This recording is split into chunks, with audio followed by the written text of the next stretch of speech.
I went home and wired it into my hi-fi and all this kind of stuff, and it was this proud moment. And I'll tell you what, he sounded brilliant for about 30 seconds until we Oh, started no. going.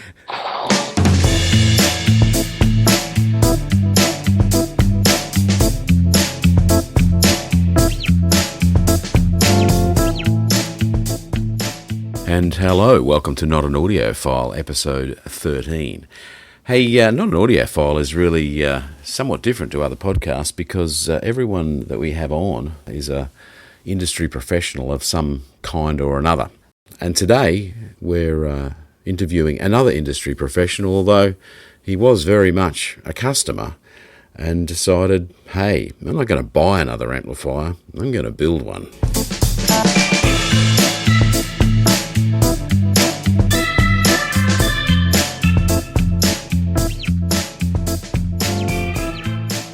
Today we're speaking to Gary Wise at I don't know the name of the company. Is it Kleio, or how do you pronounce it? It is Kleio. So I'll pronounce it Kleio.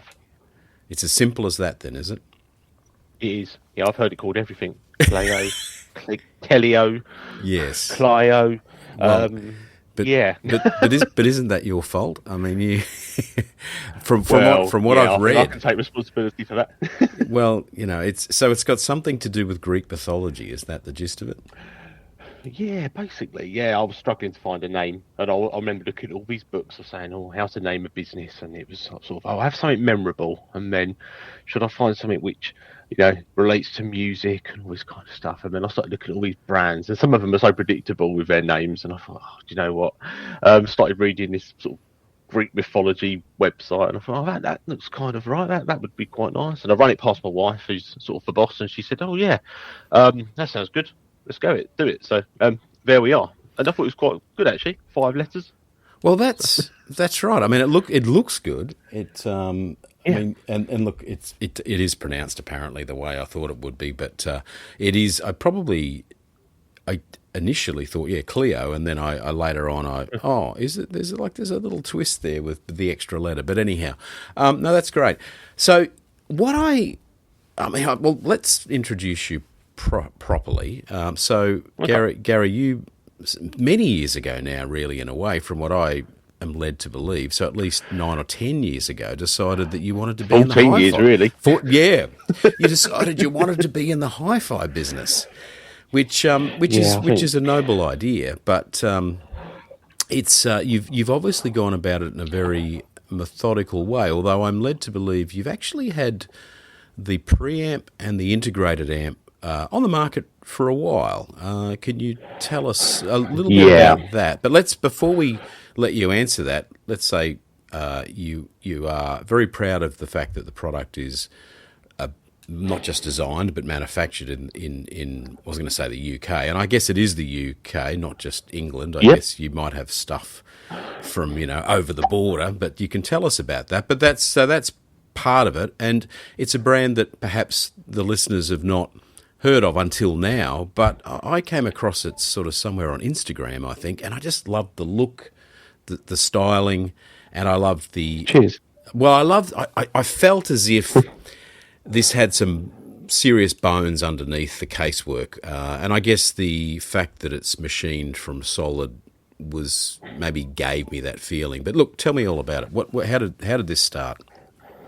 I think I had a moment of insanity, I think, trying to join the hi-fi industry.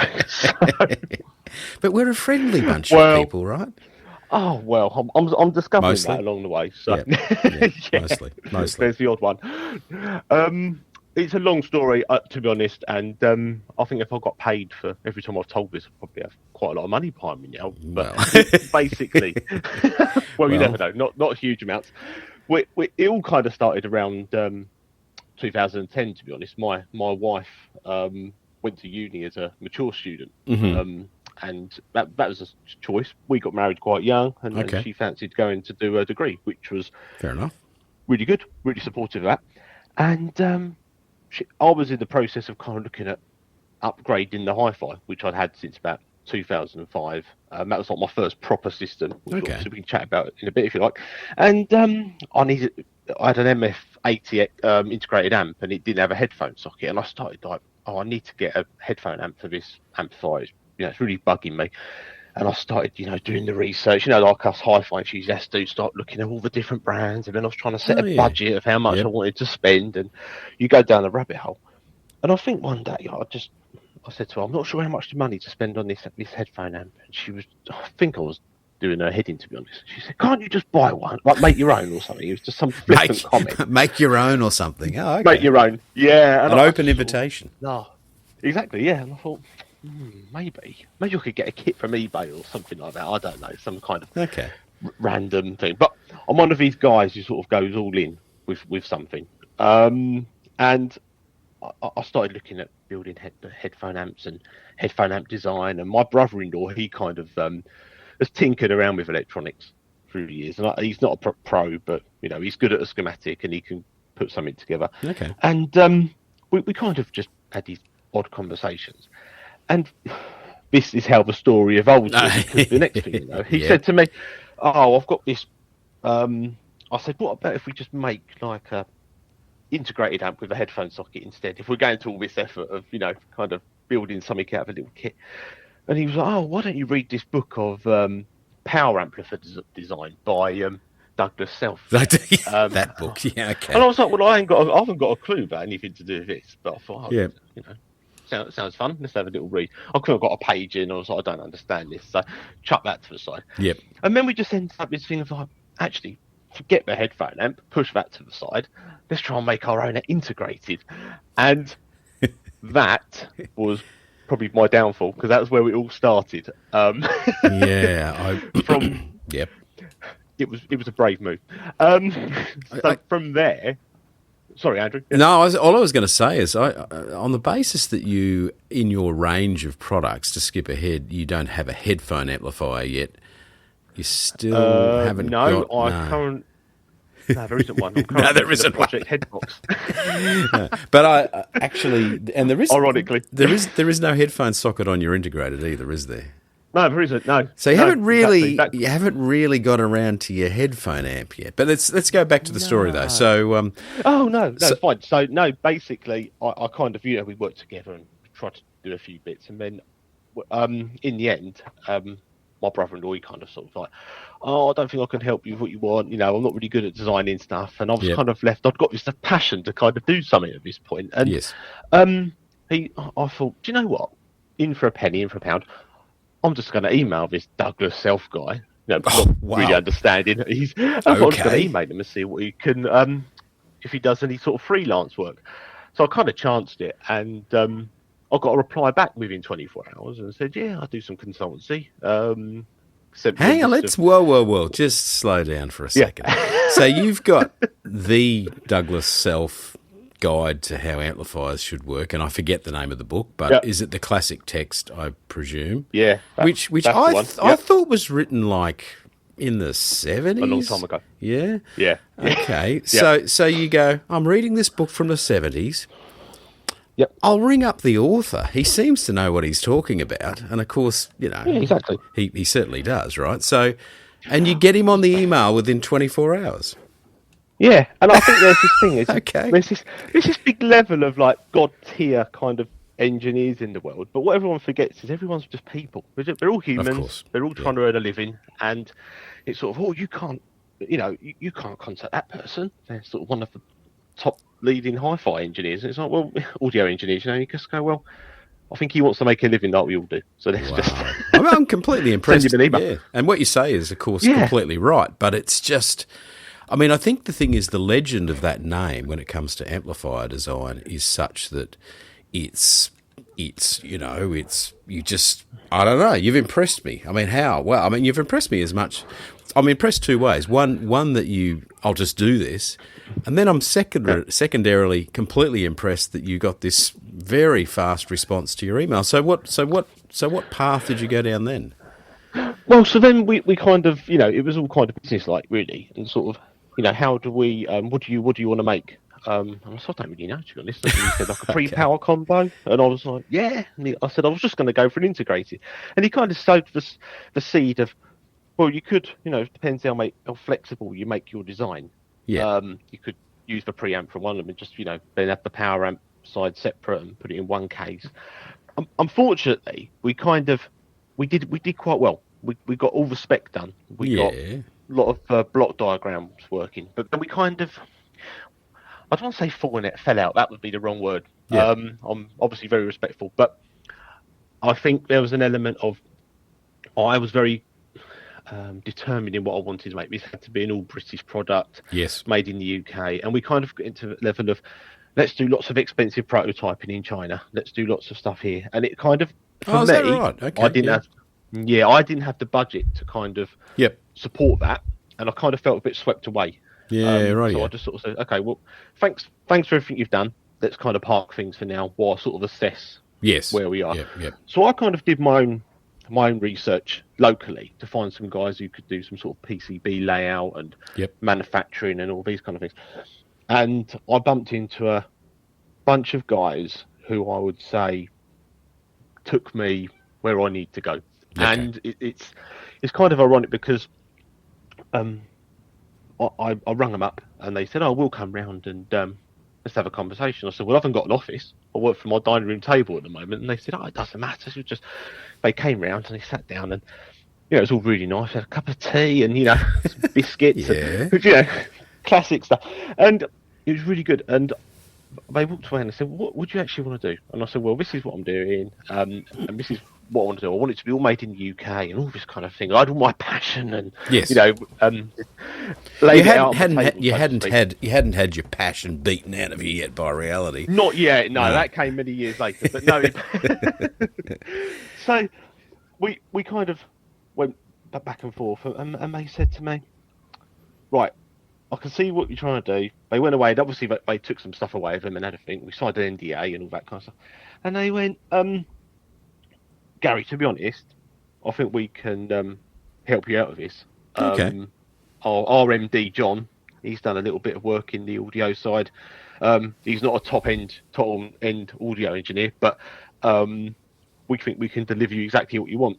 What do you think? And I said, you know what? I'm one of these guys who gets led by their gut instinct as well, to be honest. Of course. And I felt that they really read the room well. Yeah, okay. And I said, okay, when I get some money, let's or funding, should we say? Let's see if we can do something. And I got a couple of grants, nothing major, sort of £1,500 here and there. As part of like a UK manufacturing kind of thing. And I gave them this brief to kind of design this preamp with all of the necessary PCBs associated with input selection and like a processor board for the volume control, and we spec'd it all out, and they took some of the work, a lot of spec level stuff which I wanted to incorporate from the work I did with Douglas. And they said, "All right, okay, fine, let's see what we come up with." And that was kind of mid 2013 at this point. Okay, wow. And time goes. Time whizzes past. And I got to, it was just before Christmas in 2013, and they said, "Gary, we've got you a working prototype." Wow. Okay. I was like, that's a hell of a Christmas present. Yeah. Do you want to come and collect it? And I was like, yeah, okay. So I go down in my car and drive down to Folkestone, which is on the Kent coast. And they give me this box. It was like a fruit box, where you get like apples and pears. And in it, there's all this big plastic grated sort of thing with a load of. I'll send you a picture. And it just had a load of PCBs. Yeah, please do send a picture. Kind of. So various PCBs, just various aspects of the designs. Sort of. I was going to say hot melt glued together. But zip tied. And it was all very rough and kind of stuff. And I went home and wired it into my hi-fi and all this kind of stuff, and it was this proud moment. And I'll tell you what, it sounded brilliant for about 30 seconds. Until we started going with static feedback and all that kind of stuff. And I rung them up and I said, when the next day I said, played it for about 30 seconds. It sounds great. I said, but then it started doing this. And they said, "Oh, don't worry, bring it back down. We'll have a look at that." And they did it. And next thing it came back with all these wires kind of all over the place. But funny enough, it came back the second time. And it played brilliantly. We had it on I used it as my main system. So you had to it didn't have a power on switch. You had to plug it straight into the mains. All that kind of stuff. But it was great. And I kind of thought, I've got something here which I can work with. I forgot to say as well, we kind of, the power amp side of things, we had to kind of look to outsource that because the main focus was going to be on the preamp stage and making that really good. Yeah, so we went to Ice Power in the end. Okay. Because they, well, no, it ruffles a few feathers here, but I think what gets misconstrued is that as a manufacturer, you need someone who's going to work with you. And it's very well people say, oh, go to Purify, go to Hypex, go to all these brands who I probably shouldn't name, but it's about how does the customer service work? Well, you named the other two Class D amplifier module makers. That's fine. Everyone knows who they are. Yeah. So you kind of, it's for me, it's like what's my relationship like? What's my account manager like? How do I get technical support? And how that was good. And it was phenomenal. And to be fair to Ice Power, I'm not trying to do a promo here, but they said, oh, we'll fly someone else to work with your guys if we need to, and all this kind of stuff. And and it was really good. So I've got some sort of loyalty there with this product, but they really helped me out in the early stages. So is that are you dealing with Denmark, or where does the Ice Power thing happen? Yeah, so I deal with them direct in Denmark. Yeah, okay. Yeah, which is cool. That's good. And there's nothing. I mean, look.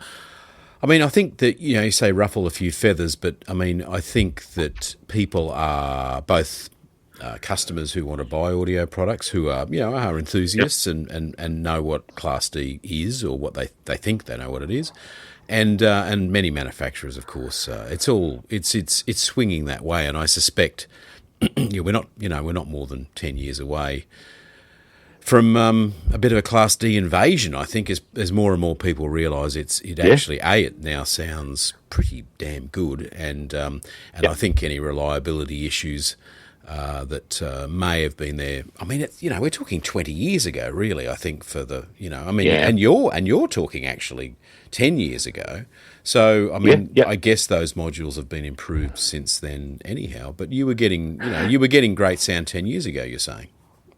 Yeah, definitely, 100%. Yeah. And that was good. So back to the kind of where we were. So we did we had our. So you had a good lash up prototype that was sounding great. Good, yep, that was great. And then we moved on to a few refinements from there. Okay. Just kind of like, how can we make this a bit better? So I kind of had like a tape loop in there at one point, so I took that out and moved up the PCB to get an extra set of sort of XLRs in there as well, and kind of just reinvented it. I wanted it kind of stripped back to an extent, and I used my Musical Fidelity X80 as my little. I know it's a budget amplifier, but it was kind of it was very basic. It had few RCA ins and like a record link and a kind of out, and that was it really. But it was like the heart of the system, so I kind of wanted to replicate that in a way. Yep. And then we can't say from a hardware perspective, that was the sound. I kind of was happy with it. Thought, it sounds fine. It sounds fine indoors. And what ingredients in the preamp do you think, or what? Was there a philosophy? And I'm guessing the preamp, the philosophical aspects of the design probably come back to the initial conversations with Douglas Self, I would assume. Rightly. Yeah, we did do a lot of it. I spoke to Douglas about it, and that was kind of relay switching, short circuit paths and things like that. Okay. I fed all that onto my guy John, and he was very much like, absolutely fine, let's do this. He had some experience with certain relays and things and components which worked well with some other things he's done, and said I suggest we use these brands and things. So I think it's Panasonic and Panasonic relays and all these. Well, you can hardly go wrong there. Exactly. Yeah. And so it's good stuff. So. And that was, so the goal being there was less concerned with cost and more concerned with, of course, reliability and sound quality. Is that? Yeah. Definitely, 100%. And what about the volume? I don't get into bogged down in fine details because I'm no expert, but was there something about the volume control circuit, the way that you dealt with that was key? Or I used to live in a terrace house. So not sure what the house is like in Australia, but basically a sort of expensive, house either side of the house. Yeah. Oh, okay, fair enough. So pretty much the same as your houses, really. Yeah. Yeah, definitely. Very expensive over here. And it was this thing of I used to listen to music in the evening when I came home from work, and I'd be sitting working on Kleio in my dining room at sort of like 8:30 in the evening. Yes. Excuse me. And basically, to not annoy my neighbours, it was always that thing of like, how do I get the volume quite right? And it was okay on a sort of what you call like an old-fashioned knob, where you could just tweak it, just touch it, tiny bit, tenth of a millimetre kind of thing. You get without the sound being impacted too much. But what I really wanted with Kleio, and I'm trying to cover so many bases with this product, I've probably exhausted it all, but it was, how can I have it still sounding good at 10 o'clock at night whilst not winding my neighbours up? So it was kind of, the volume in its own is 256 positions on that digital encoder. Is it really? Yeah. Okay, all right. Yeah, it's a Bourne's one. Yeah. But what we've done, we've made the software work in a way that for the first 1/3 of the volume control, it's very small increments. Okay. Oh, okay. So is it? It's a motorised pot, then, is it? Is it? No, it's digital. It's a digital attenuator. Yeah. Okay. Yeah. But that's a very very fine level of very fine. I was going to say wrong word, segments, but very. I mean, so what I was going to say half a dB, but you're talking a tenth of a dB at lower levels or something. Is that the? Yeah, something like that. So it's got the first few notches are quite small. I mean, as you get to over like a third of the way, the lights increase a bit more in the volume you're getting. I mean, when you get over the final third, they're sort of bigger chunks, and it's just so that you can have a little bit more control. Yeah. At lower levels. In what I call the everyday. Listening kind of environment. Yeah. Yeah. No, that makes complete sense. Okay, so then when I guess you've got the basic. You've got basically the sound and the feature set, and obviously someone's got to design a proper circuit board. But then at that point, you've got to think about what case you're putting it in. So how did you end up with the whole concept of CNC milling out of a billet of solid aluminium? What was the thought there? That was me being overly ambitious again. Okay. So took a bit of inspiration from a 2010 iMac I had sitting around in my study at the time, and that was kind of a bit of a thing at the time. Sort of, Apple using these big chunks of aluminium, and then there was obviously other brands which had done stuff. I think of like back in the time, like Jeff Rowland.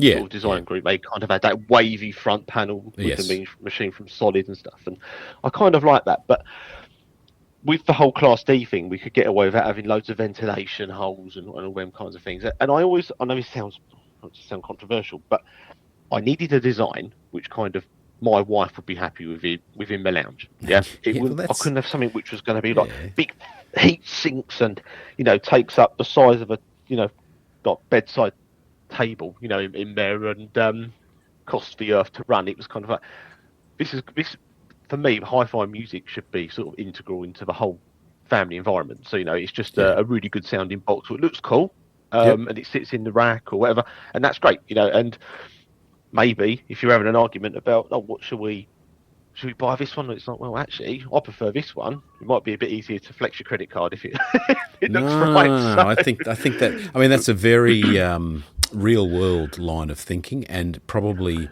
is a thought that doesn't enter too many mid to high end hi-fi designers' consciousness, but probably should, because actually it's not just about the so-called sort of silly expression wife acceptance factor, but it's also also just it's real world. You don't want it to look like a piece of machinery in a way, and clearly you've avoided that, and it's a very attractive industrial design, which we'll get to in a second. But your thought was that you kind of like the hewn from solid look and feel, but is there I guess there's a precision advantage, as far as casework. Is that something that you were keen on as well? It wasn't really about the precision, I don't think. It was just a case of I wanted to make something that would look really good and would be a sort of like a statement in that way. Yeah, okay. And it was then a case of how do I get what sort of design do I want? A lot of that design was probably 80% myself, because I used to have this book, which sounds pretty sad now, but I used to have this green book. I still got it downstairs, and it's got like a notebook, and it's just got all of my little ideas for the business and how I was going to do it. And I'd have these little drawings, which I just like sketch out on a pen, and sort of, oh, that looks cool. No, that looks nice. Let's try and make that. And kind of all these different ideas. Yeah, and then, yeah, that's fine. Yeah, yeah. One day it might be worth some money. Someone can buy it off me if I like that. But it was just, I kind of evolved this way of thinking, and I had the 7 LEDs down the side, and I had the volume on the left because normally it's on the right, and it's just kind of like I just tried to mix things up a bit, really. So I sent them off to I got in touch with an industrial designer who'd done some work for a lot of work in the professional industry, really, regarding sort of lighting desks and sound desks and things like that. So yeah, okay. So I kind of wanted to work with someone like that as opposed to just solely, we'd make lovely aesthetic things for the home. And that was a good relationship. And I basically took all my parts down there and said, John, this is what another John. Another John. This is what another John. Yeah, this is what we need. And he said, right, okay. This is my little sketch. What do you want to do? And he came back and he sent me these 8 ideas, and some of them were awful and some of them were great. And in the end, I said, this is my best one. Can you? And he said, I was trying to explain to him what I wanted, and I'm a very visual person, so I fired up the computer, opened the file, hacked it around a bit, and said, take this bit out, put this here. I ended up with that sort of keyhole shape thing on where the volume is. Which everyone says, oh, have you copied that from Quad? No, it was just basically I was trying to combine the volume lights with the input select button and the logo within the same section. So it's kind of just naturally evolved like that. So I kind of ended up with that, and then it was like, right, okay, fine, let's get some prototyping done. So then we had some first stage prototypes of the casework. Okay. But that in its own has been a journey. I mean, this is. Yeah, I know, and I think people who have not tried to make something out of nothing also realise, I hope they do at least, just how much work. I mean, work. It's not really work in a way, is it? I mean, it's you wouldn't call it work, but it does absorb an enormous amount of time and thought, though. So how long would you say that it took to kind of get the casework worked out? Was it 6 months or a year, or was it not so bad? The casework was pretty good. We got that done quite quickly. Okay. I'd say probably took about 6 to 9 months in total by the time we worked out all the tolerances and all that kind of stuff. Still quite a project, though, right? It's, yeah, definitely, and it's all time bound, because I'm obviously sending a part back to a machine shop who are then working on some updated drawings, who then need to slot that into their production process. We'll then say, okay, well, we're going to do it this week, and you should have it back by, I don't know, 2 weeks' time or something like that. So before you know it, time can run away very, very quickly. Indeed. Without even realising. So yeah, that is a bit of a thing. But I think more than casework, this is an issue we've dealt with even recently, is finishing. I mean, trying to get something finished properly is just the biggest challenge in the business. Casework, easy.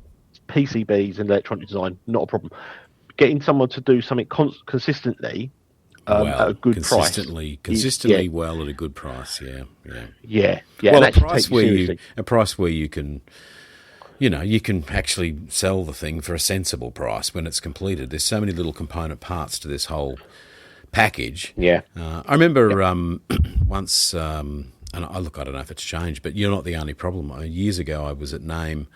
Having a bit of a tour around there, and there was all these. There was one particular room where they sort of had a lot of casework, a lot of front panels, and they were. I said, "Oh, well, what happens here?" Well, this is where we run QC over all of the front panels and the lids, right. And the reject rate was quite high. Yeah. So look, we are talking small stuff. Don't get me wrong. These were things that they showed me a few examples of things that didn't pass, and I mean, They were pretty subtle, but they, of course, if you are spending £15,000 on an amplifier, the casework has to be perfect. There's not, even in your price range, 5,000, it's still got to be perfect. There's no it's good enough. It's just, particularly when you consider that every iPhone that comes out of the iPhone factory is perfect, and it's not that kind of money. You just So getting back to, you spent 9 months getting the casework right. So what is the finish? So you've got, it's some kind of a aluminium grade? We don't know and probably don't care. But what? But obviously it's something that machines nicely and finishes nicely, and then So then, how do you've got different colours available? What is that? We've had a bit of an evolution on finish. So we used to use, when we started, we used a sort of powder coat, which was kind of industrial, and it came out consistently. Yes. And that was great. That was fine. But then we had issues with limited colours and availability, and that was one challenge.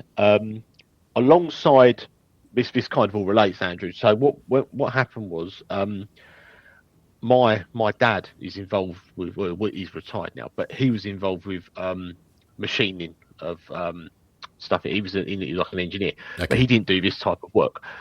And we had a dinner table conversation, and he said, in his kind of fatherly way, sort of, how much are you paying for that unit? And I said, I gave him the price. And he said, you're paying too much. And I was like, oh, really? He said, yeah, whatever suppliers, you're getting that from, they're putting a little bit of margin on there for you. And this is all my learning curve of, being working in this manufacturing field. And he said, I'll put you in touch with someone who can do that cheaper. And I was like, okay, here we go. So I spoke to some guys. Yeah. And they said, yeah, come down and with all your stuff, and we'll have a look. And bear in mind, I'd working with models at this point, all this kind of stuff. And they said, Will, I think we should change that base plate, and we should change that rear, and we should do this, and we could put a bit more thickness in here. And I think if you had this and it, so I said, okay, how much is this going to cost me? Yeah. Whilst they're sort of, mucking around with or extra ideas. And they said, no, we'll do it as a deal. If we do these mods for you, we'll cover the cost if you do like a 4 off production. So it was like, okay, fine. I could do 4 in my stock. That'd be good. So we did that. But what these guys have done, in a fairly positive way, they tightened everything up. The tolerances have gone up an extra notch. So we kind of closed the gap. And everything was sort of, someone used the term a mosquito's penis size kind of tolerance, and it was great because everything really was, you couldn't, there was no gap on any parts went together. But then we had a challenge of, okay, so that's brilliant, but how am I going to end up?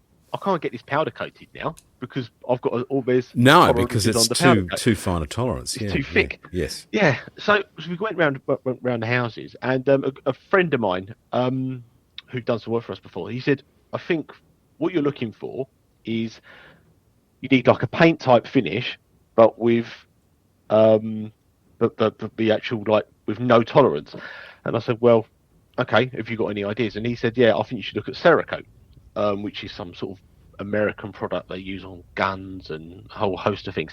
In fact, I later found out a really top-end American speaker manufacturer actually use Cerakote, but they don't advertise it. Yeah. Okay. And I kind of done some work with these guys, and that's where we are now. We use a Cerakote finish. It's really tough. It hasn't got any. You can use the same tolerances as we've got, which are really tight, but you don't have to take them into account. So that's kind of where we sort of found our. So it's not anodizing, or is the process similar? Is it a chemical process, or is it paint?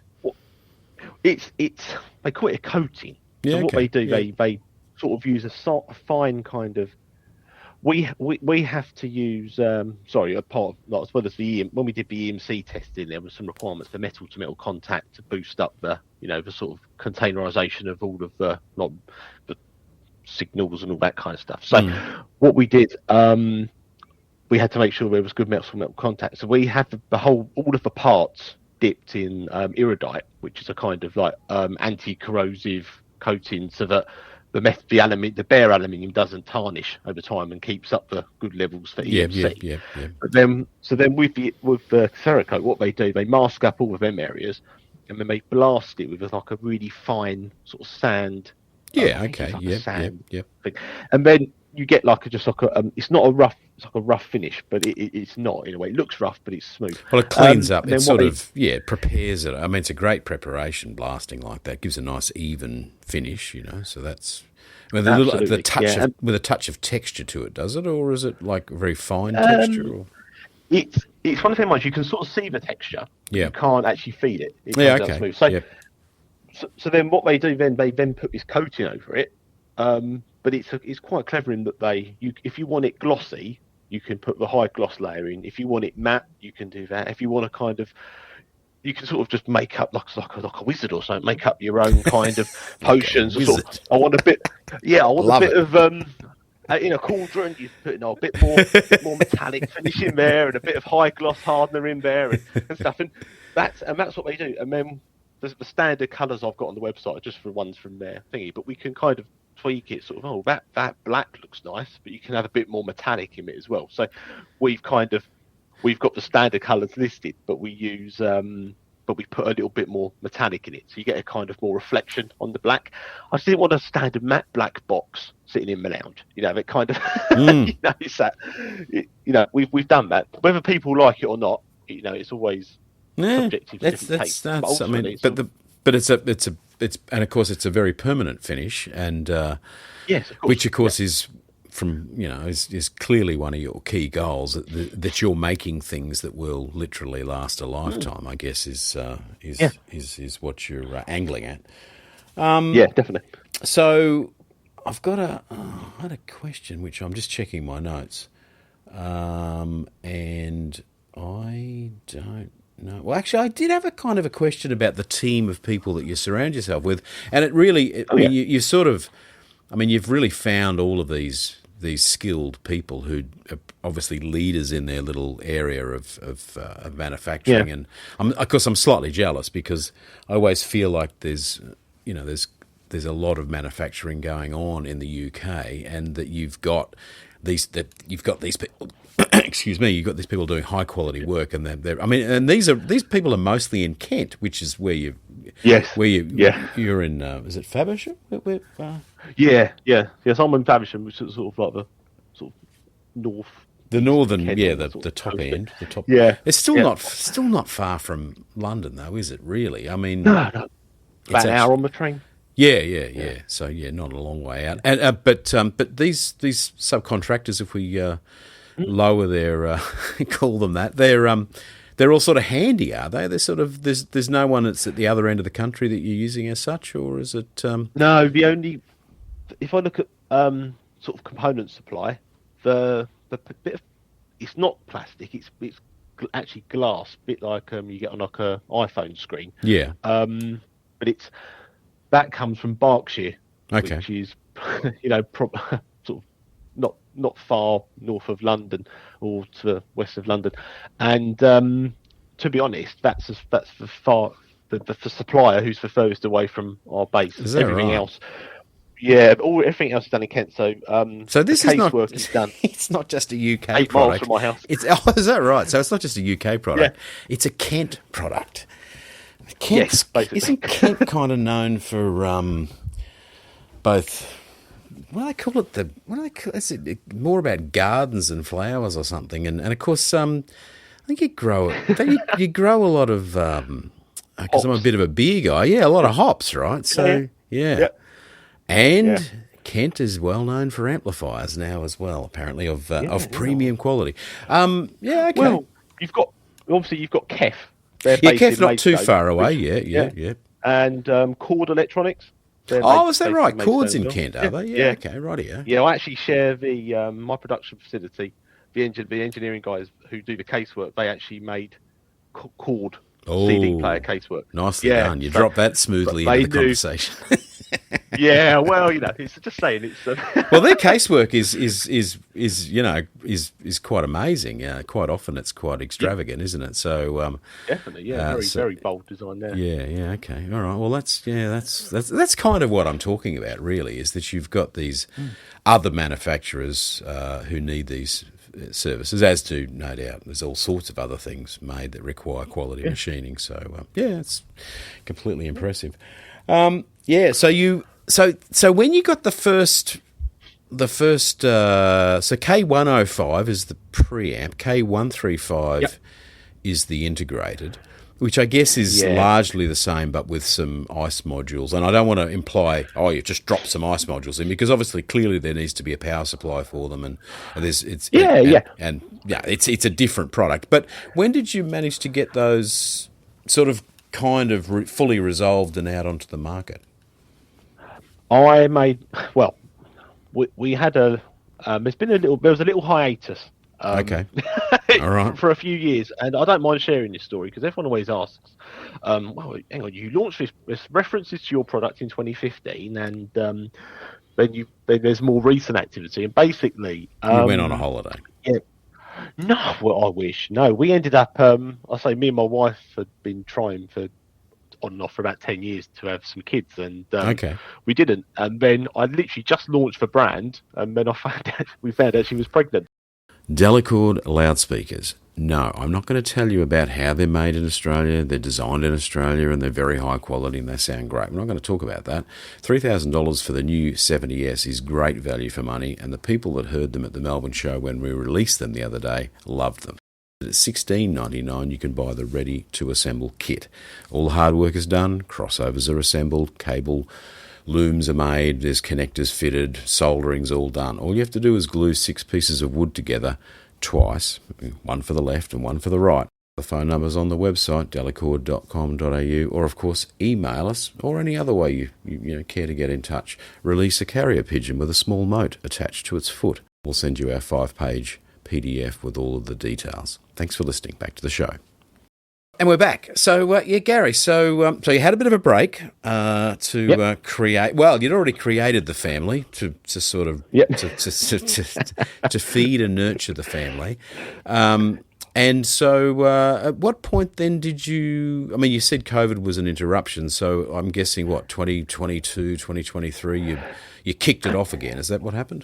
We did. Yeah, I'd had some dealer inquiries on and off over the years, kind of, and I just want to mention a good friend of mine, Andy Holt, who kind of has been a bit of a sort of mentor to me along the way, and he got in touch with me like in 2015 when we first sort of touched the market with the products. Yes, and he was the first person to see it, listen to it. He wanted to support it, but obviously we became quite good friends along the way, and we kind of had this thing of like, he goes, just bring it down when it's ready, and all that kind of thing. So he was kind of my first thing. But with COVID, it was a difficult time, obviously for lots of people in different ways. But there was in the UK, it was you could buy stuff from a shop, but you couldn't go inside it and sort of demo the products. So it just seemed a bit fruitless to kind of have a new brand trying to launch when people were just buying things that sold like Name and Riga and Lin and all that kind of stuff. Just flying out the shop. I mean, it was a great, it was a great time to sell stuff, but you needed. I guess a lot of it was being done online, and I guess because of that, it was known brands. Yeah, okay, yeah, definitely. Yeah, so I thought it's pointless. So it got to the end of 2022, around that time, and then we kind of had stock made up.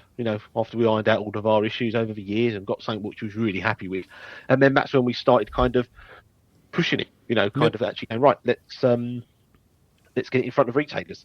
And that's been a whole learning curve and a different experience on its own. I'm sure it has. So you've got. Have you been to any of the local shows, or have you just basically driven around the country and showed a few retailers your product, or what's the? I'm kind of doing. I didn't want to. I've got a couple of sales agents. Well, I've got one at the moment because one guy was doing it part time between another role, but they're kind of doing the rounds, going around to retailers and doing all that kind of stuff. But they work for other brands as well. So It's kind of like you don't know how much airtime your product's getting, which is fine for me because I'm not trying to become a big manufacturer overnight. But you're clearly not in a hurry. This is very well, and that's meant as a compliment, really. But the point is, it's fitting in with your life, but it's also I don't for what you've done, you've turned nothing into something, and you just simply can't do it overnight. So when you finally get it more or less right, there's no point rushing it. And I think if the product's as good as it looks, I mean, I haven't heard it, but I have little doubt of the quality of the way it's made. I've seen some pictures inside, etc. I suspect it will somewhat sell organically as word gets out. Is that kind of part of it? Yes, yeah, definitely. And I'm not trying to run down kind of retailers, but there has been that thing of I want to, because I've put so much effort into it in my own. I'm not happy to just shift boxes and go to a bigger margin for the retailer in order to just get the sale. It's the kind of thing of like, look, this is who we are, this is what we're doing. Do you want to be part of helping a brand over a longer period of time? When we get the rest of our products out, and basically the people on our website I've listed so far, and we've got other demos and people buying demo kit already in the process. They're retailers who have kind of gone, yeah, I like what you're doing, I like what you stand for, we want to be part of it, help you out. And that's important to me, as opposed to having 200 retailers up and down the country just shifting boxes for the sake of it. I want someone to go in, make an informed decision on they want this product, and the retailer's really behind it, to be honest. Yeah, it's a difficult needle to thread, so to speak, to know. Yeah, I mean, literally finding supportive, the right people that really, I guess, appreciate the work you've put in and what you've tried to create, which is becoming, I guess, I mean, just speaking generally, is it becoming less commonplace for all of those UK brands that we know to be made in the UK now? I mean, we know, I mentioned Name before, and I have heard rumours that Name have moved some of their manufacturing away from Salisbury. Is this something is happening across the country, or I don't know. I mean, I suppose I'd keep myself in my own little bubble, to be honest. But I mean, I do hear similar sort of things. Some manufacturers are they're using more sort of, assembled in the UK as opposed to necessarily made in the UK. Yeah, I mean, there are brands I actually do admire, and all that kind of stuff. Well, what are those brands? Yeah. I mean, because of it, Cord, I guess you know how good their casework is, but yeah, definitely. And they're obviously, because of that, clearly they're still largely made in the UK. I mean, I opened up pieces of equipment, and I mean, in fact, I bought a transformer the other day for an older musical fidelity that the guy really wanted to be fixed. The transformer had gone open circuit and was unrepairable, shorter turns. It doesn't matter, but I needed a transformer. I actually bought it out of the UK from a transformer maker, and I've forgotten their name now, but they clearly make toroidal transformers for a lot of different purposes. I mean, I think there was a couple of others that I saw in the process of Googling it, but that was the one that actually Musical Fidelity suggested I get in touch with, and they did a great. Transformer was great, and it fitted. It was almost exactly the same size as the original. So there's still lots of component manufacturing happening there, obviously. So definitely. So what the hell was my question? I don't know. I mean, well, no, the products that you admire. That's right. That was what I was wondering. Yeah, I mean, you started it, so finish it. Yeah, I did. Yeah, sorry. I better finish it. I don't know. Like Cord is a good example. I do like their casework. It's a bit. Some of the design can be a bit controversial, but ultimately they making a statement and they stuck with that kind of design. I like that. But even other companies like Exposure, I think they're based. I think not. The design is quite simple, I suppose you could call it that, and I don't mean that in a rude way. No. But they make a good sounding product, and it's all done here. They don't have the big marketing thing of like Name and all them kind of guys, but they do make but the pricing is good. For Yeah, they're for that pricing. kind of Yeah, stuff. no, I'm familiar with. I know the brand, and I actually know Tony quite well. And Oh, you do? Cool. yeah, and lovely product. Yeah, great sound. Yeah. And I believe. Well, I mean, I know they make them there. I mean, everyone buys in bits and pieces from places, I Of guess. course. And but yeah, Well, we do the same. So yeah, of course, it's unavoidable. Yeah. It's not like everything is made in the UK. So I'm pleased that you like that brand. I agree. It's a bit of a Exposure is a bit of a dark horse in a way because when it started, I think the original the guy that started the company and Julian Verica at Name were kind of mates, and they weren't that far apart from each other, and started at the same time. But clearly, the brands have taken two completely different paths ultimately, and sound Definitely. somewhat different. But yeah, one's super famous and one not so much, and yet both excellent products. So there's a lesson in that somewhere. I'm not sure what it is, but I mean, Julian was a huge personality, so maybe that was maybe that's part of it. I don't know, but yeah, Exposure's great. Is there any other brands that you spring to mind, or ones that you used to like, but they don't make the stuff there anymore? Is that part of it? Yeah, kind of. I suppose like I used to have. I still got it. I say I've got musical fidelity kit. I liked it. Obviously, they've kind of been bought out when Anthony Michelson, I think, retired. And, Yes. The guys at Project sort of took it on, but it sort of sits a funny place for me because it's kind of they're British. They still got British logos on their website, but I think a lot of the R&D now is done in Austria, probably, but it's still made in Taiwan. So Yeah, kind of it's a bit sort of what is it then? Because I wouldn't have any objections to buying some more of their kit or whatever. I might mostly use my own now, but it's that thing of like I don't know, what does it stand for? And that confuses me.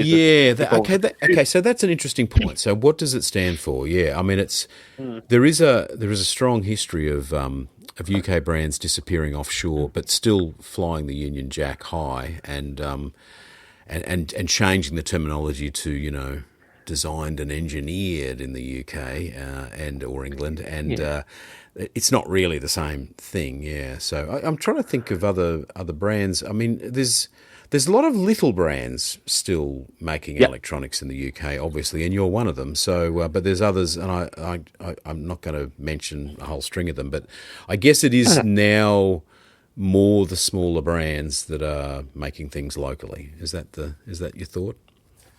Yeah, I believe so. Yeah. Definitely. Yeah, I know a couple of guys who make sort of phono stages and headphone amplifiers and things like that. Okay. And I talked to a few of these guys, and they're kind of at the £300 price point. Make it and that's great. They've got good businesses from that as well. Yeah. And and that's good. So yeah, but it is all happening. I think maybe at the where you've got to be a bit more specialist and start trawling the audio forums to find all these little brands. But yeah, they're definitely out there.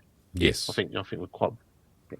Do you think you will, from the point of view of getting the word out there, do you think you will go to like the Bristol show at some point or something like that, or is that not really? I would like to. Yeah. The problem I have with the shows, and I probably sound like some opinionated guy here. Well, please do, because we like an opinion. Okay, I struggle with the shows, to be honest, because I've been to a lot of them, and it's always the same kind of thing. You've got people collecting bags for all the brands, people playing dinner jazz, which I can't stand. And do you know what? I think I'd end up probably in an argument with someone because I was at this show once. Okay, yeah. I was at this show once. Yep. And it was this £500,000 Focal kind of setup with all this stuff. And this guy, they were playing some classical and jazz, and I was there as a punter as opposed to like a manufacturer. And it was early 2011 kind of thing. Yeah. And the bloke chips in who was sitting down says, "Oh, can you put some Beyonce on this, please?" Yep. And the bloke went, "No, we haven't got any of that." Okay. He went, "Oh well." He goes, "Well, we don't play that type of music on this system." We don't play that type of music. He said, "Well, if I was to spend this much money on a hi-fi, I want to hear what it sounds like." And they were like, no. Well, if you bought this system, maybe you'd start enjoying this type of music more. And the bloke was like getting quite confrontational. And he said, Yeah. and he was going, no, because I'd use this for my whole family. And if my daughter wants to listen to Katy Perry and my wife wants to listen to this is the type of music we're going to be using. Yeah. And he said, well, no, we haven't got that type of music. And this other guy chips in and said, calm down. We're not trying to cause an argument. And I thought, this is just the pinnacle of like what goes on here. You know, every room you go into has got, I don't know, Miles Davis playing or something, and it's like I walked down the corridor of a show once, and someone had some Lady Gaga playing. Yeah. And I thought, well, here we go. This is what Finally, we want, because in reality, this is what people use their music systems for. You know, I don't own any jazz music or anything. I'm not running it down, but when I get a Kleio prototype here, and when I've had one back from a retailer visit before it goes out again or something, and I wire it up. Yeah. My wife's got, I don't know, God knows what, on some sort of like, R&B from the 90s, or I've got, some rock music or something, and the kids have got their My Little Pony soundtrack playing for it. That's but because that's reality. That's really what these systems are for. Let's have some fun with it. So I kind of avoid the shows just because I find them a little bit kind of clicky and that. But it is a good way of getting out there. So in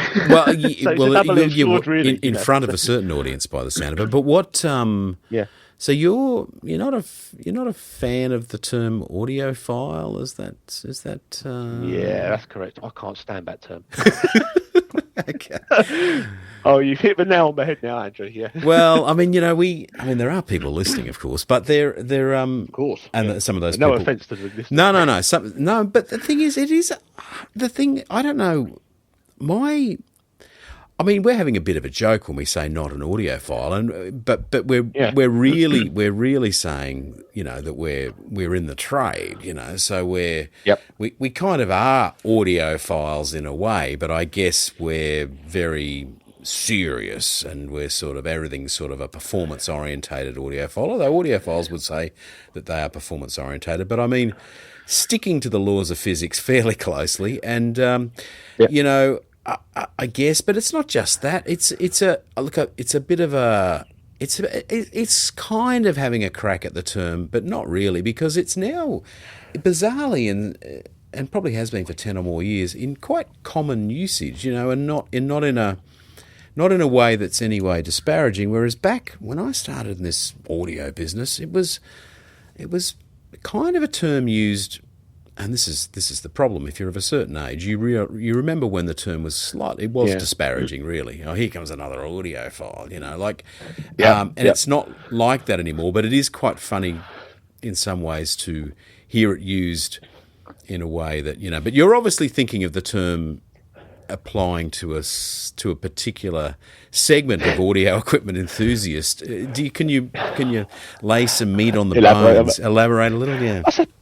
I suppose it's at the end of the day, I got into this because I like music. Yes. And hi-fi gives me a good route to get the best out of the music. Right? Yep. So that's my position. And I think realistically, a lot of people use that what it's for, but it's come a bit of a kind of, I won't use the term I was going to use, but kind of let's treat all the high. Okay, well let's treat hi-fi as like a penis extension. So let's kind of okay. So what do you just hang on a second? Do penis extensions exist? Is that what you're saying? I want to know more. Well, I need to know more about I believe this. So. I don't know. I'm not a consumer, but in fact, you're comfortable. Keep going. I will. Yeah, but it's that kind of thing of, oh well. My system's not as good as yours because I'm using these cable lifters what cost £100 for a bit of wood, and it's kind of arguing amongst each other. And do you know what? If you want to spend your money on that stuff, brilliant. That's great. I'm sure the companies who make this stuff aren't going to complain. No. But it becomes this kind of inner sort of fighting kind of thing about people just running down equipment for the sake of it. Whereas are you actually listening to the kit? Because I don't know if you are. And I think. And I see it in other kind of things. I do a bit of cycling, and I just go out on my bike and ride for 12 miles at a time. and get some fresh air and clear my head from whatever's going on, right? Yep. But then you find that the enthusiasts go, oh, you shouldn't be riding that bike, and why are you using them tyres, and why are you not wearing this stuff? And it's like, I just want to enjoy my bike. Yeah. And it's the same with the hi-fi stuff. And I think, I know there's a market to be made from selling all the accessories and all that stuff, and I get that. That's great. Yeah. But I do find that when it becomes kind of you're losing purpose of what it's for, what the hi-fi is for, then are you getting actual enjoyment from it? And I don't know. And I think that damages, I think, for me, the industry perception. I think from an outsider's point of view, the outsiders looking in at some kind of, and so, yeah, it's interesting. You're describing the term and what you don't like about it largely the way I don't really care that people want to use cable lifters, but... which is, from my point of view, is kind of funny. But the thing is, but I don't care that they do. But then you make hi-fi, which is a good old term. You make it look a bit silly when people look in as music lovers into the hi-fi world or the audiophile world. We all, not you or I, but the ones that are going on about the particular brand of cable lifter that works, these other ones are rubbish. I mean, I don't know if they do that, but I mean, you're implying they do, and that's scary. I mean, if I found that on the internet, I would clearly turn away, because that is an argument about 0.00001% difference, which I'm just not interested in, because these same people probably have diabolical acoustics in their listening room. They probably don't, but one thing's for sure, you could tweak the acoustics a little, improve the sound a lot, whereas the cable lifting thing, that's the bit that does my head in, is the tweakiness of it, but the not perhaps prioritising the tweaks, successfully. Yeah, I agree, and I think there's a big perception that, no, I agree, and I think there's that big thing of, but manufacturers must be using these really expensive cables and rooms to do all their tuning and all that kind of stuff. And I think reality, it's that kind of, I'm not trying to, to tell everyone that Father Christmas isn't real or anything like that, but reality is that kind of, that's not really how products are developed, and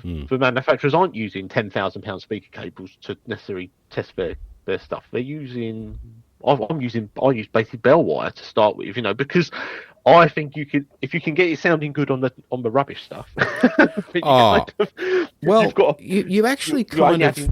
No, I'm absolutely with you. We use very simple cables when developing a speaker, because there's a good chance that if you put a really fancy cable on it, it will only improve it. And it will improve it by some margin, but you need to start you need to use a cable that's appropriately priced for the price of the product. In the case of your amplifiers, you're not going to put a £2,000 set of cables on them, right? I mean, that would be ridiculous. So, I use some Supra bi-wired cables, which I got about 20 years ago.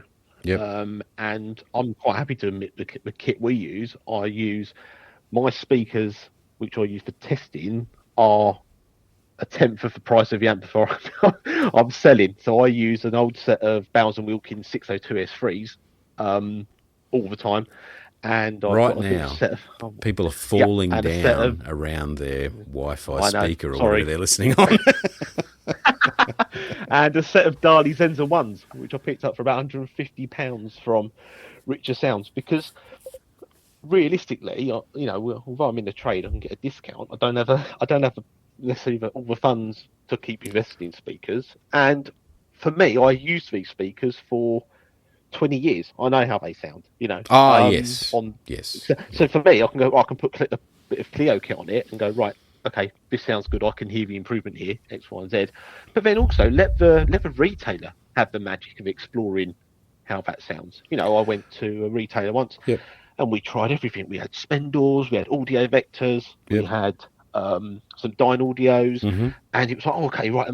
They enjoyed their journey when I was there for about 3 hours. It was kind of, this sounds good with this. Let's try this one now. Can we try this? And it's kind of they are then specking the system for a customer based on what they think works well with the kit. For me, I just need to know it makes decent sounding audio before I commit to the design kind of stage. No. I think you the bit that's most important that you said is that you know how those loudspeakers sound. You've been listening to them for years on all sorts of different things, and it's no different to an audio engineer knowing his monitors well. He doesn't need the latest monitor. Yep. He needs the one that he knows how things need to sound on that so they sound right when the finished product is played on something else. And this applies equally to what you're doing. So, I mean, you are the wizard, to use your previously mentioned term, as far as voicing the way that amplifier works, or at least making sure that the design sounds the way you wanted it to and that it's fun to listen to.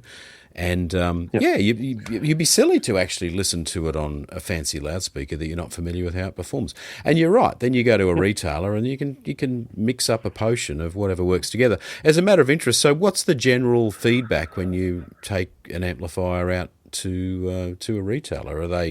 Is there a little bit of surprise that the thing sounds as good as it does? Yeah, I mean, surprise is maybe the wrong word, but you know, I mean, you're selling them. These people are buying them off you, and they're selling them to customers. So clearly, they're very happy with the performance. Well, one guy I spoke to, he used to be a name rep. Yep. And he came over and he's wired it up, he's plugged it in, he played about 5 minutes of music, and come over and shook my hand and said, "You've done an absolutely amazing job, mate, based on where you've come from and what you've made." Yep. And I felt a bit emotional at that point. Yeah, of course, you would. Wow, this guy sells, top end kit for the last, however many years. Yep. And I just kind of things like that. Some things have gone well, some things have gone bad. One guy said it was the worst amplifier he's ever heard in his whole life. My God, really? But then he actually, hang on, don't fast forward over that. So you made a time, you went there with your gear, he had a listen to it. I didn't, my agent did. Oh, your agent did, okay, yeah. And then he rung me up and said, that demo didn't go well. And I said, what happened? He said, well, he listened to it, we was there for about 2 hours, and he said it was the worst amplifier he's ever heard in his life. And I said, okay, fine. Well, thanks for the positive feedback. Because at the end of the day, wow, it's like cars, and I think I've heard you mention it before on your podcast. People think different opinions, different cars. But what the ironic thing about that was, though, at that point we hadn't had any press reviews. Okay, but when I won the best of 2023 from the year, they got on the phone and said, "Oh, could you come back and give us another demo?" And I was like, "Is that no. right?" Yeah, I said no, because I don't think you get 2 bites of a cherry on that. Because at the end of the day, if you was that happy, if you liked it, you should have, like I've said about retailers, buying into it and kind of supporting the brand. Actually, okay, fine. We can sell it on its own merit without the reviews. These guys just wanted reviews to kind of back it and then try. And I thought, no, do you know what? No. Maybe in a couple of years' time, when I've stopped being angry about it, I'll let you go. No, don't. Isn't it? But at the moment, I was like, no, actually, no. You've had your chance, and you've wasted time. My guys had to go out there, use fuel and stuff, and he's come away with no sales. So, worst amplifier he's ever heard in his life. So. Interesting that he comes up with that bold statement. And which is clearly ridiculous because, the worst amplifier he would have heard in his life is probably something made by Sanyo about 45 years ago with 8 watts, with germanium transistors or something. But anyhow, so amazing. So he isn't it funny that he makes that bold statement, but it sounds like it was not. I don't know. Was it more of a? I don't know. It was somewhat divisive. How did this change? How did the amplifier sound change because it won an award? That's the bit I don't understand. Yeah, that tells you a little bit about that retailer, and I guess less of a. I was going to say, I almost said golden ear, which is a terrible term in itself, and comes back to the audiophile thing a bit. But clearly he doesn't trust his own judgment. It was safer for him to say it was bad than say that an unknown product was good, I think is what I'm trying to say. Yeah, or that it would be difficult for him to maybe sell to his customer base. Yeah, I don't, everyone's got their own, but, people know who comes in the door regularly and all that kind of stuff. So maybe that was it. But I've been quite, with all these retailers, I've kind of been a bit too friendly, as I've been told, because I let people have it on demo without any real time for commitment. I think most of the thing is, you have it for a couple of days and say, I want it back. And are you buying one? Yes or no? I kind of just let them have it for a couple of weeks, because I don't want to be Mr. Pushy. That's not really what I'm about. And I know it's one retailer who's on our website. I won't name them. They just said, you've been really ambitious with what you're doing, and we really support that. And I was like, yes. And that's my downfall, because I'm kind of like, have the product for 2 weeks. Don't worry about buying it or not, So I know that these are lessons I've learned along the way. But I think the retail has been I'm juggling a lot of things really. I'm juggling design, marketing. Oh, you certainly are. Finance. Someone's got to write the instruction manual. Who did that? That was I wrote the instruction manual, and it was quite good because at the same time we wrote it, I was doing the EMC and all the CE compliance, all that kind of stuff. So it was a case of I had to I got the guy to make sure that the user manual was conformant with all of the current standards you have to put in the user manual and all that kind of stuff at the same time. So, he was writing some stuff, it was right. And I wrote. It was quite a learning curve because I wrote something out. And the guy said, you need to add this in. And I said, I think it was along the lines of, make sure you switch off the power before, or something along the lines of, don't cut the cable if it's still plugged into the mains. And I said, what idiot's going to do that? Right? And I have to find the reference point. And the guy said, you got to treat everybody as an idiot. Even if it sounds ridiculous, you've got to put it in black and white unless you want to get sued. And I was like, but Colin, I said, no one would do that, would they? And he's like, don't ask, Gary. I've been involved in all the lawsuits and stuff and things like this in the past. Just put it, for the sake of a line of text, write it in there. And I was like, fine. Okay. It's a bit like the. Are you familiar with the meme? I'm going to lower ourselves and mention a meme. There's a picture of like maybe a Honda 4 of from the 70s, and the meme says something like, when this bike came out, there was a whole chapter on how to adjust the valve clearances. On the new model Honda, it mentions don't drink the contents of the battery. Times have changed, I guess. Although there's always been silly people around cutting power cords with the power still on, I guess. Or has there? Yeah. It seems hard to believe, but it is the world we live in. And look, you've only got to write it once, So the pain has been suffered and it's done. Hey, it's true. There's with things we could talk about for hours, and I mean boring things that perhaps people don't want to hear about. And because packaging is another thing that's it's such an important part of a product, and yet it kind of gets potentially tossed away on the same day as someone takes the product home. So, but you've got to get it from A to B in a way that it won't damage the amplifier, and of course also that it looks kind of nice when you unpack it.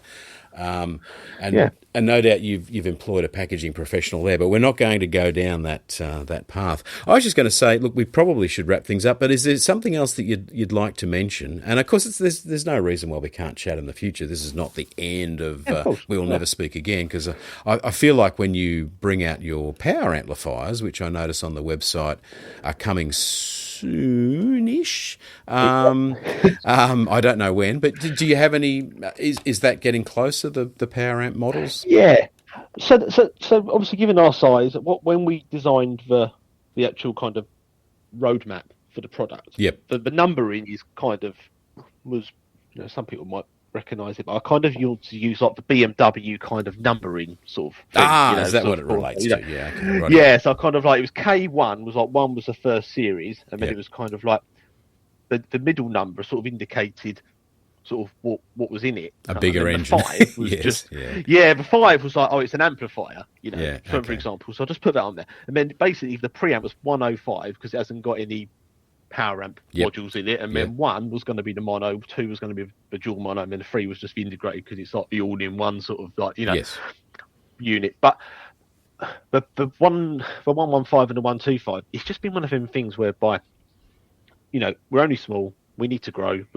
We're actually, I'm quite open with this. We're looking at getting some investment for this business to really sort of turbocharge our efforts. Yeah, okay. And that's kind of going to be good for us, and it means that we can get all of these products which people keep asking for. We go to a retailer with an integrated and a pre, and they go, "Where's the power amps?" And we go, "Well, they're sort of in development." Yeah. Okay. And they are in development. They're 90% done. I just haven't got the casework finished for them. So it's that kind of thing where once we grease the wheels with our integrated and pre, then we can sort of quickly get the kind of the power amps out. But I've got a DAC which has already been done, and that's going to be a slot-in kind of upgrade to the 135. You'll be able to sort of that input 7, which is basically just like an MP3 connection, because I needed a spare connection on the board, has actually got ability to plug a DAC into that socket. So that's going to be there.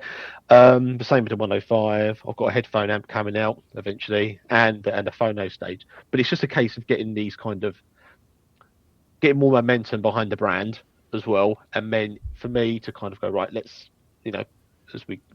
if things improve, funding comes in, let's kind of bring all this stuff to the market, and then hopefully, we'll be sitting here in a few years' time and saying, yeah, that Kleio brand, they're making waves in the industry. Look, I got to. Well, you have made a wave. It's just that it's probably not left the shores of Great Britain just yet, because other than obviously via the power of the internet. But I mean, is export something that in due course you no doubt would embrace that, because it's the way forward, I guess. It's the way you grow a brand, but it's not something you perhaps thought about much at the moment. But I mean, you've got so much of it right.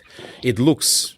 I mean, let's just summarise, because I probably should wrap things up with. I'm sure Sorry, yeah. No, don't apologise. It's a super interesting conversation, at least for me. Hopefully, it is for the listeners as well. But it's yes, so do I. I really do. So you've done it so logically. So you've got the styling right. You employed a professional. It's beautifully made. I mean, these are things, and of course. All reports is it sounds fantastic. So, I mean, these are the three key things, I guess. But the thing is, it does have to look good. It is such an important thing, and so that you've taken the time and you've got that right. So, and once you've got that basic styling, I guess the power amps fall into line and probably look similar, I guess. And excuse me, but so, and then you're talking about taking in some investment and I guess productionising things or speeding up production. Yeah, okay. In fact, I think have a bit more control. Yeah. You've actually got bigger premises. You've got premises these days, or you're not still building them on the dining room table, right? No, I don't know. I don't build anything on the dining room table. Actually, I'll say my subcontractor who does all the PCB design. Yep. Not design, sort of manufacturing, because obviously they've got the right kit for that. Yes. They do all of the assembly. So what I do is I get all parts shipped to them. Okay. And then they do it as a sort of packaging, box it. Away out we go. That kind of stuff. So it's a smart way to do it. Because you don't need a giant factory. So really that you can grow the business without any big jumps in investment, I guess, to some degree, where you've got to, you don't have to buy, or not. And I don't want, I pay a fixed price for a finished packaged product as opposed to paying staff and having the relevant health and safety insurance and all that kind of stuff. So I do pay a premium there, but in some ways, but I know that if there's any faults and stuff, I can just go back to them and say, what's happened here? You can sort it out. It's not, I've not got to discipline staff and get them put on a course to know how to solder properly. Well, you know where you stand as far as your costs. That you can't lose money effectively. So No, look, Gary, I really appreciate your time. Thank you. I'm pretty sure the listeners will as well. It's an interesting story. I mean, it's a big part of your life, obviously, to make that decision to do it, and then you've actually done it, which is very impressive. And congratulations on getting it to the point where it exists and you've got it in retailers, because it's not. You and I know how hard it is to do, as anyone else who's started with nothing and tried to, nothing in the sense of a clean sheet of paper, and try to take something from your imagination and make it real. And it's, of course, very satisfying. So good on you. And thank you so much. A pleasure. And thanks for your time. And we will speak again soon. Anyone who's, when I say soon, it could be, well, it might be power amplifier time. Who knows? And that sounds like that's about 6 months away or something. But you never know. if people have got questions, and they may well have questions, Kleio is, which is Kleio, is, I guess, .co.uk. I forgot to check the URL. .com. It's just straight .com. Okay. Yeah. So, I thought I'd go big. Avoid the. Well, yeah. You're planning on exporting to the US, so world domination. Well, indeed, yeah. So that's where there's further information. We're obviously going to have pictures when the podcast goes up, so people will know how good the amplifiers look. But more information there, the awards, reviews, what have you, and I was just going to say, if anyone's got questions, of course they can email you, but they could ask them on our YouTube channel, where this podcast will also be. No one really listens to audio-only files on YouTube, but it is a great place to put comments and ask questions. So I will wrap up this time. Thank you, Gary. Very interesting conversation, and thanks again, and have a great day. Great. Thanks for having me on, Andrew. I really appreciate it. A pleasure.